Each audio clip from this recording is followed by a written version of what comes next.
And now I'd like to introduce today's special guest. In the 112 years that the Canadian Club has existed, we've welcomed many business leaders to our podium. In our first 100 years, over 90% of the captains of industry who spoke here were men. In the last dozen years, though, we've had the opportunity to hear from an increasing number of women business leaders.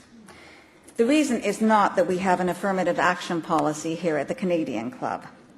It's simply that there are significantly more women filling senior corporate positions and distinguishing themselves in that role. Women have indeed climbed the corporate ladder and are now occupying a number of those coveted corner offices.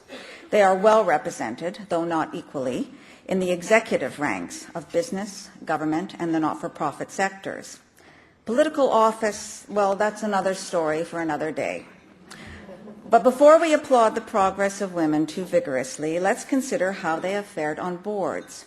The good news is that their numbers are strong on public sector and not-for-profit boards. But there's one boardroom where women are still banging on the door, not sitting at the table, and that's the corporate boardroom. Today's speaker, Deborah Gillis, will tell us how far women and companies have yet to go to achieve gender balance on their boards. She will tell us why it matters, not only to the women who are missing out on opportunities, but to the companies who are missing out on a great pool of talent and wisdom. She will share and interpret the results of recent research on the boards of FP 500 companies done by Catalyst, a nonprofit organization that has become the leading global resource for research and advice on the role of women at work. Deborah Gillis has played a major role in building Catalyst's presence in Canada and expansion into the United States. She has led Catalyst's Canadian offices since 2006 and became head of its North American operations early this year. Please join me in welcoming Deborah Gillis of Catalyst North America to our podium today.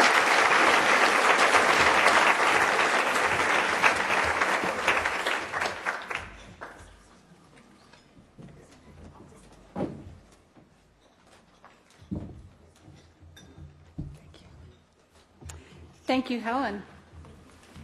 Head table guests, members of the Canadian Club, and good afternoon, everyone. I am delighted to be here. It may be that I am caught up in the excitement of the election, but as I was planning my remarks for today's event, I remembered a young girl that I met several years ago. I was canvassing in Nova Scotia's provincial election, and she came to the door with her mother. After her mom explained that I was the candidate, the little girl looked up at me and said, "I thought only boys did that." Quite frankly, I was stunned. Why, at 7 or 8 years old, had she already concluded that politician was not a possible answer to the question, what do you want to be when you grow up? There's certainly lots of good reasons why she might make that choice, but gender shouldn't be one of them. I suspect that the answer to the question is not very complicated. Before that day, the only politicians she came across on the news or on her doorstep were men. And with no role models in sight, she drew her own conclusions about whether that door was open or closed to her. I share the story today because there's something very powerful in its simplicity, and because the distance between that little girl standing on a doorstep in Cape Breton and the women sitting in this room in the heart of Toronto's business district is actually very small.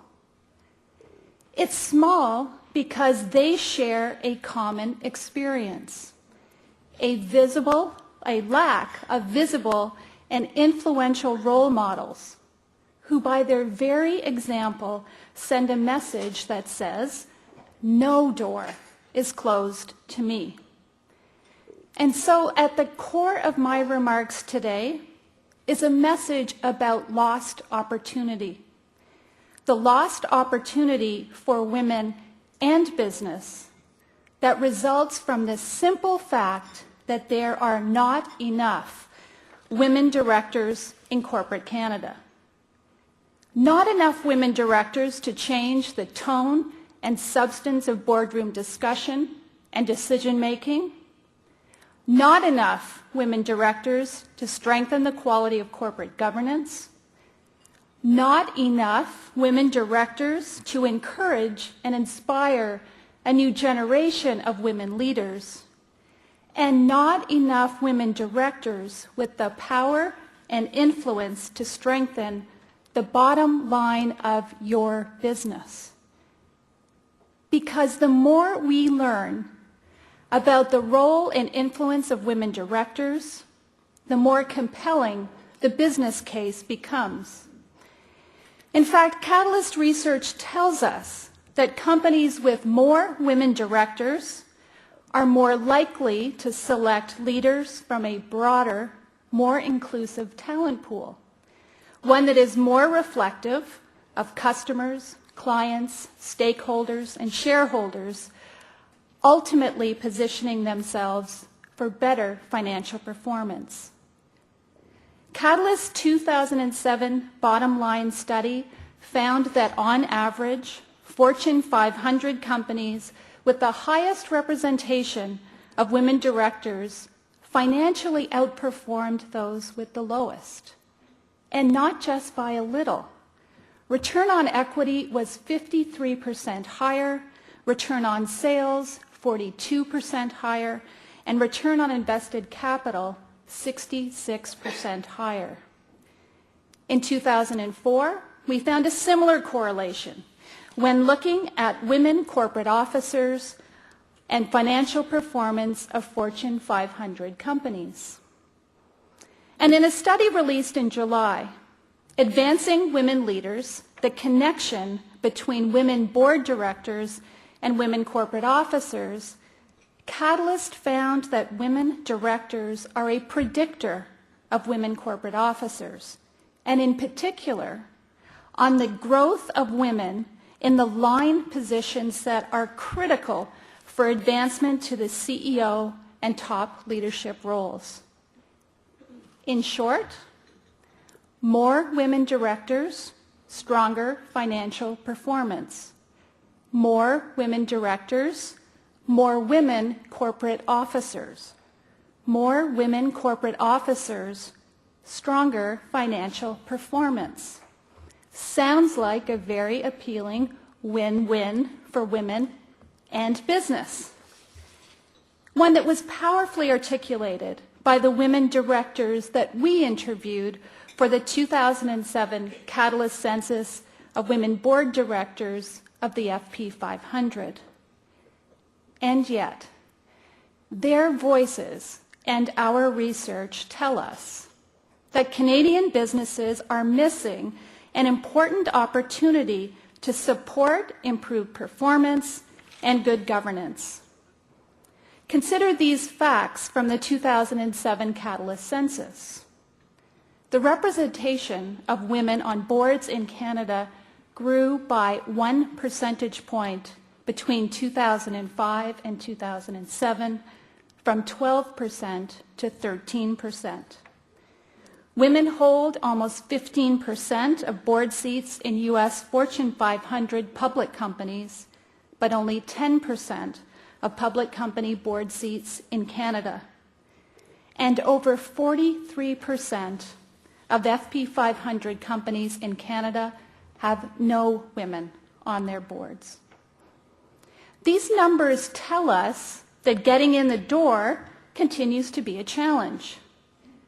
But it's also true that the struggle doesn't end once that door opens. Only 3% of public company board chairs are women. Women chair less than 7% of public company audit, nominating, governance, and human resources compensation committees. And fewer than 1/3 of companies have multiple women on their boards.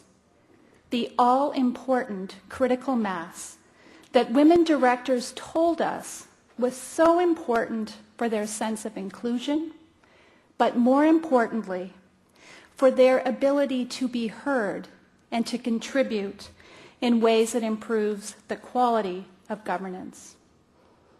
In the words of two of our interviewees, one voice is always different than 3 voices or 2 voices or 5 voices. Sometimes, if you're the only voice, they tend to sort of move on. It's almost as if you were invisible. I do think that there is value in having more diverse people because the listening changes and the conversation changes. And if you don't have that divergent opinion there, those questions and those perceptions will never be expressed. And so the question becomes why? When the correlation between women in leadership and financial performance is increasingly clear, when it's clear that gender diversity supports principles of good governance, why? Why has the representation of women on Canadian boards grown by a mere 0.5 percentage point annually since 2001? Well, if I ask the majority of CEOs, board chairs, or search firms why there aren't more women on boards, I would bet that their first answer would be, I'd love to have more women on my board. I just don't know where to find them. I could tell them they're in this room. So allow me to translate what's behind that statement, and more importantly, what it means for women. The first point, and this was a message that we heard clearly from the women we interviewed, is that women continue to be excluded from the professional and community networks that are critical to success. In the words of one woman director, the biggest impediment to women being on boards is that they are not part of the network. And the network, what used to be called the Old Boys Club, is there. It's alive and well and fully functioning. And it's really no surprise that she and so many other women feel this way when we consider that Catalyst research shows that only 15% of corporate officer positions in Canada and less than 5% of CEO and president titles are held by women, the traditional path to the boardroom. The truth is that when searching for new directors, CEOs, committee chairs, recruiters return to the same small group of usual suspects.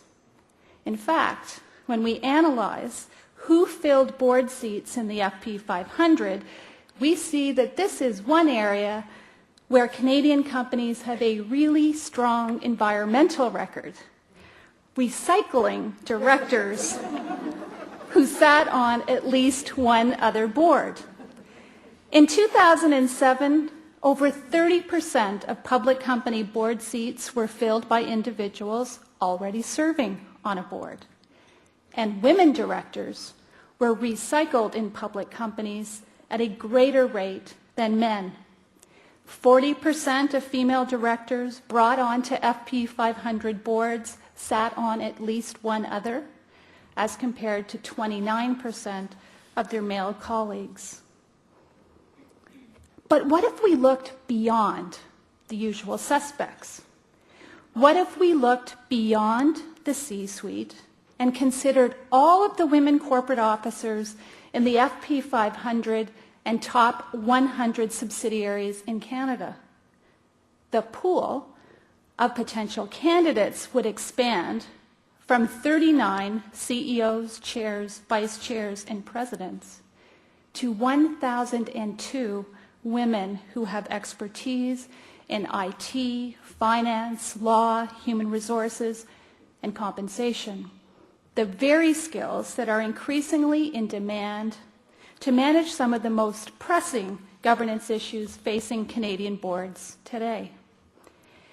We'd capture the women who are successfully and strategically running large business units, and of course, we'd capture a group of talented and capable women who have the potential to contribute the perspective of customers, consumers, and over half the Canadian population.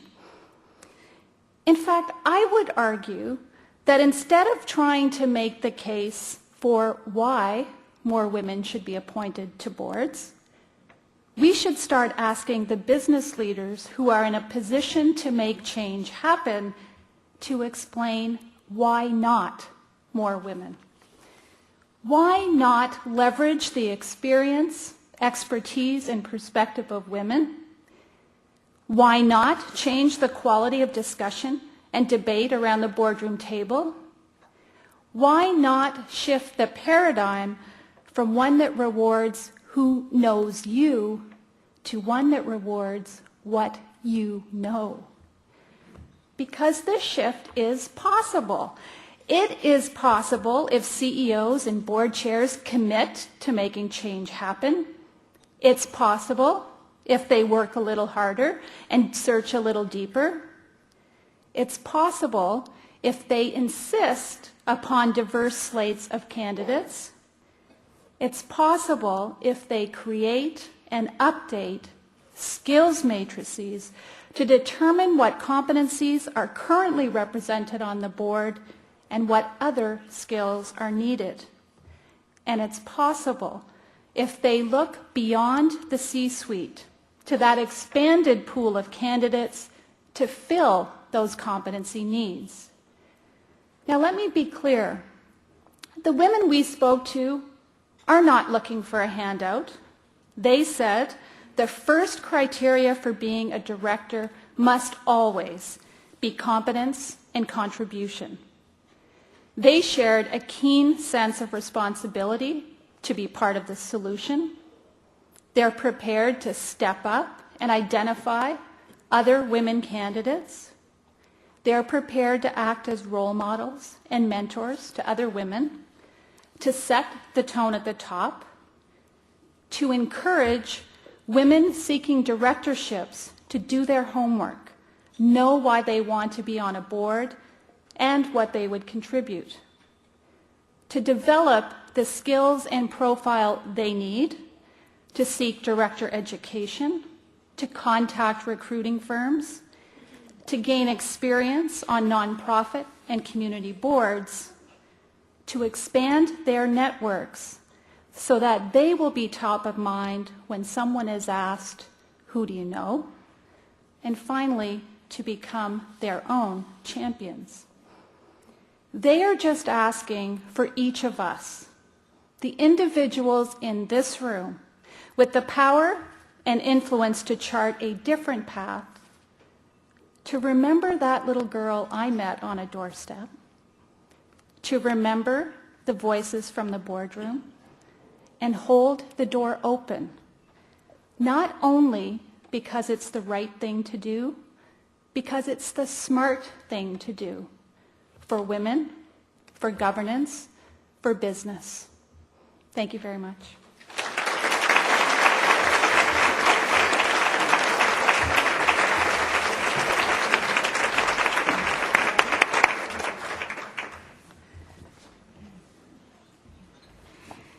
Thank you very much, Deborah.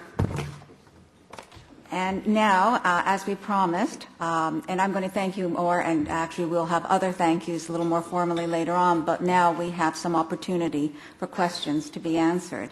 And I have a few questions, and I think there are more coming, but let me start you off with some questions that, well, let me be honest. I asked the first question. And the first question is, about other kinds of equity besides gender equity and how important it is to consider that, and whether in your Catalyst research and in your own anecdotal work, whether you've come across other forms of equity being as large a problem as the issue of gender equity for boards. Well, first, are other forms of equity a problem? Absolutely. In fact, more difficult than it is in many ways for women because the numbers of candidates get increasingly smaller. Is it important to expand diversity on boards beyond gender? Absolutely. For exactly the same reason that I articulated about women on boards. We know that diversity, well managed, yields better results. What we want to see is diverse perspectives represented around boardroom tables. We know that drives change in organizations. And we know that the quality of conversation changes when there are diverse points of view around that table asking questions that simply wouldn't get asked if everyone sitting around the table looked exactly the same. So absolutely needs to be a focus, and something actually Catalyst has done a series of research studies on, looking at career advancement for visible minorities in Canada. Thank you very much, Deborah. I'm going to ask you another question now about legal means of ensuring balance on boards. Under a Norwegian law passed 4 years ago, women must fill 40% of the country's corporate board seats, and Norway now has the highest ratio of female directors worldwide. What do you think of this approach to ensuring gender balance, and is this an approach that should or could be tried in North America? It's an interesting question. One of the pieces that it's important to note, when that legislation was announced, there was doom and gloom in Norway, and a big part of the reaction was, we'll never find women to sit in these places. There aren't. Where will we find them? The same question and challenge that I've talked about here. And lo and behold, there were plenty of women that were supported and trained to take on those roles. Is it a model that we would recommend for Canada? What we encourage our member organizations to do is, first of all, define and understand the business case for why advancing gender diversity in your organization is important. This is an issue, as I said, that speaks directly to the bottom line. It's good for business. And it's when companies understand the business case that change happens. The challenge with legislative solutions is that organizations may comply. They've got targets that they need to meet. But the cultural change, the understanding and acceptance that they're doing this for the right business reasons is not there. And so we really encourage members, understand the business case, set targets just as you would for any other business strategy that you have in place, see how you're doing, monitor your progress, hold people accountable for results, and make change where you need to. How would you say Canadian women as board directors compare to their counterparts in the United States? And I think what the questioner may be getting at is we're not looking at the numbers alone, but at the behaviors that maybe get women onto boards more in the U.S. than in Canada. And once they're on those boards, are there any differences in characteristics? Well, as I said in my remarks, there is about a 5 percentage point gap between women on public company boards in the U.S. and here in Canada. And so we do trail behind women in the U.S. I think part of the reason for that may be that in Canada, a large part of our business sector is dominated by what we might think of as traditionally male-dominated industries in the resource sector, for example, industries that have traditionally not been open and friendly to women. That may be part of the answer. The same part of the issue is also, we've been focused on this question in the U.S. for many years. They had an earlier tradition of talking about the challenges facing women in business. So in many ways, Canadian organizations are really now paying attention to the business case for diversity, and I suspect in the years to come we'll see that gap start to close.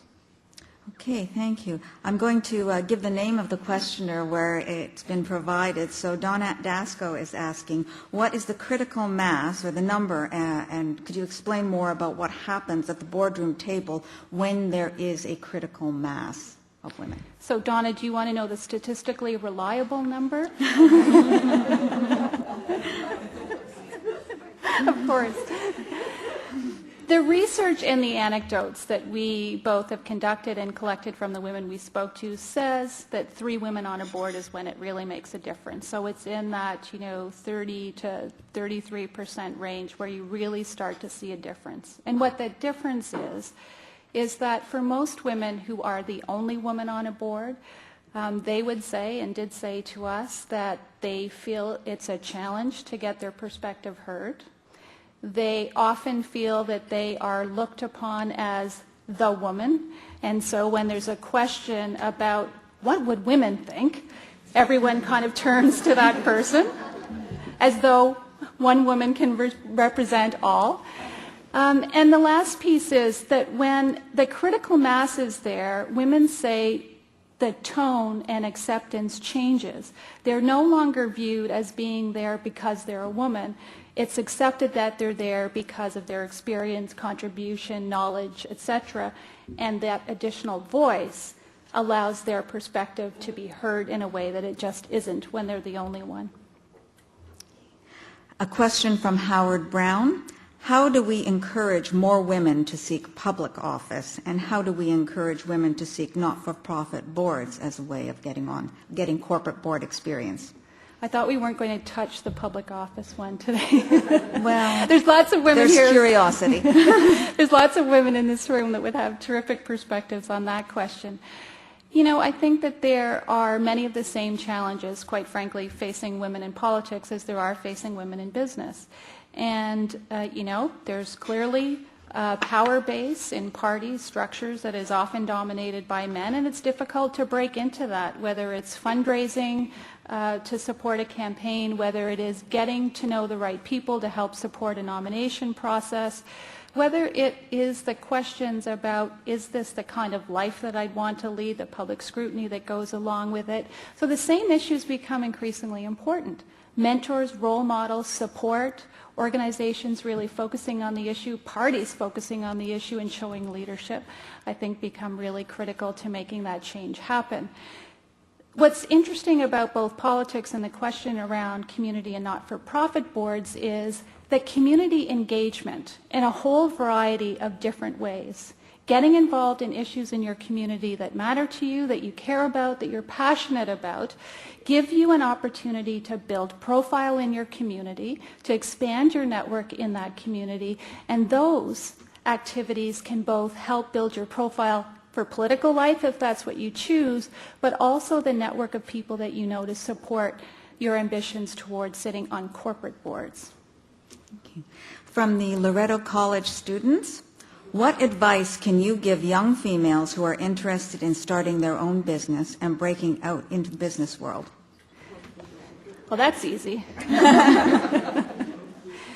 You know, my advice to you would be, first of all, there's anything that you want to do, you can do. The opportunity is there for you to succeed. The truth is that every woman that we speak to who says that she's been successful in whatever field of endeavor that she's chosen, whether it is starting her own business, working in a corporate environment, at a community level in politics, says find mentors and champions who can help you along the way. People that you trust who can give you advice, whether that is a man or a woman. Often groups of advisors, people call them often their personal advisory board, can be really critical. Find people that you can turn to offer advice on all stages of your career.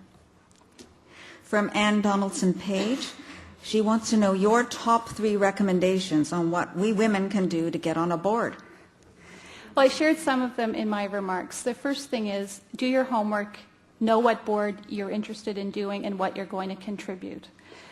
Men and women are interested in finding new candidates to sit on boards, and they'll be happy to help.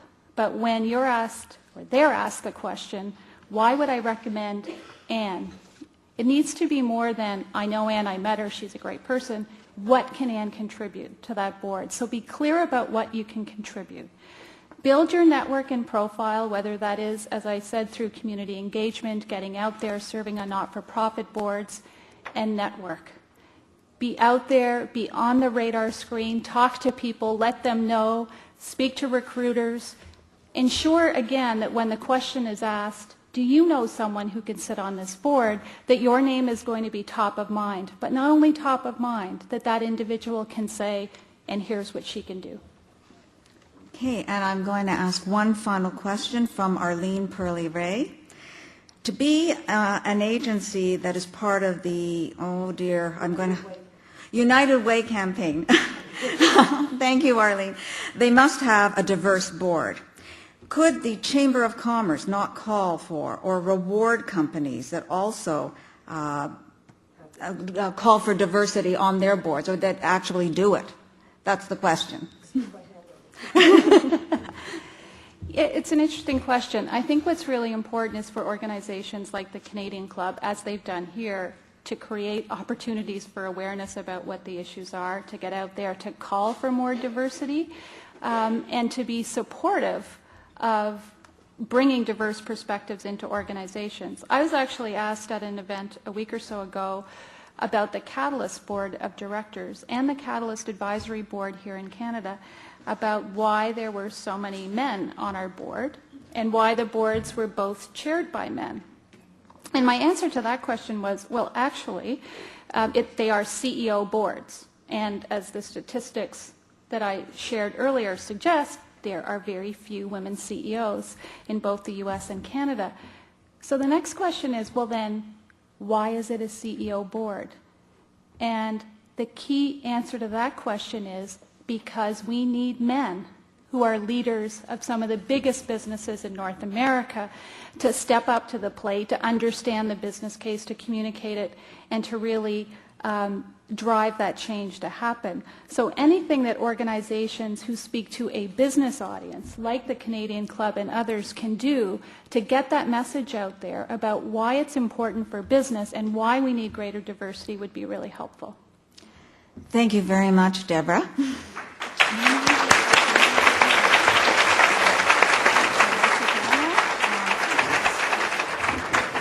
Okay. Well, thank you very much. Just stay with me for 1 minute. Those are thought-provoking questions, and you gave us some very thought-provoking answers, too. So I want to thank everyone who asked a question, and thank you for your answers. And now I'd like to ask Ian Scott of the Canadian Club Board to formally thank you on behalf of the Canadian Club. Ian?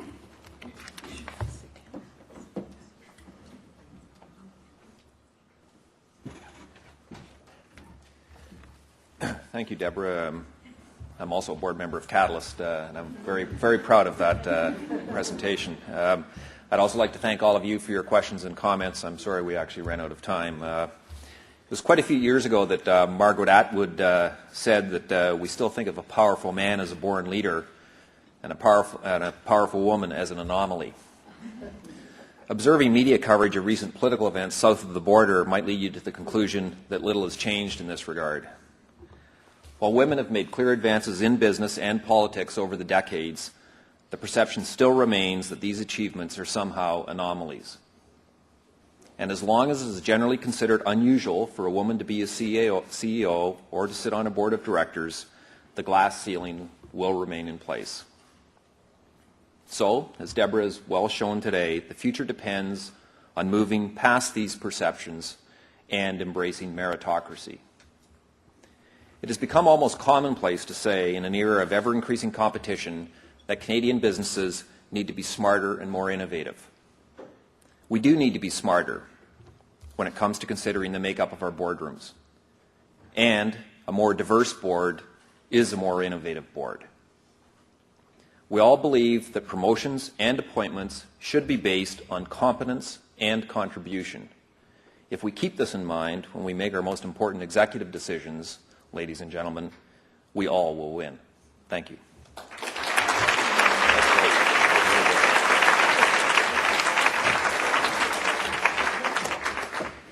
Thank you, Ian. This wraps up today's program, which will be broadcast on Rogers TV in the days to come. On behalf of the Canadian Club, I thank you for joining us today. This meeting is now adjourned.